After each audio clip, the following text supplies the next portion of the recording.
சில சாதி சங்க தலைவர்களும், ஒரு சில அரசியல் தலைவர்களும், ஒரு சில பிரபலமான நடிகர்களும் வழக்கமாக ரசிகர்களை ஏமாற்றுவதற்கு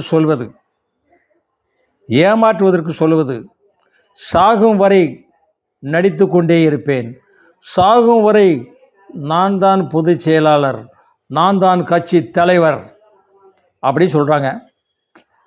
திருப்பூர் குமரன் அடி வாங்கினான் கொடியோடு, சாகும் வரை கொடியை தனது கையில் பிடித்து கொண்டு ஆடி இருந்தான், தேசிய கொடியை. அதுபோல் சொல்கிறார்கள்.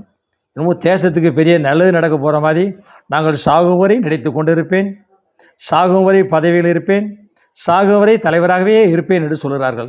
இதனால் மக்களுக்கு 10 பைசா பிரயோஜனம் கிடைக்கா அப்படின்னு சிலர் சொல்கிறாங்க. வயசாச்சே ஓய்வு எடுத்தோம் அப்படிங்கன்னு இல்லாமல் மக்களை ஏமாற்றுவதற்காகவே பல கோடி சொத்து சேர்க்குறீங்களப்பா, என்னப்பா செய்கிறீங்க? அட பாவிகளா, இப்படி அவங்க குடும்பத்தையே பார்த்துக்கிட்டு இருப்பீங்க. மக்களையும் ரசிகர்களையும் கொஞ்சம் கொஞ்சம் பணம் கொடுத்து உதவி செய்யக்கூடாதா? இது தொழிற்சாலையாவது ஆரம்பிங்களேன். அதெல்லாம் செய்ய மாட்டோம். நாங்கள் இப்படி தான் இருப்போம், நான் செத்தாலும் கூட்டம் வரும்ல, நான் பார்க்க நீ இருக்க மாட்டியாப்பா, நேரம் பார்ப்போம்.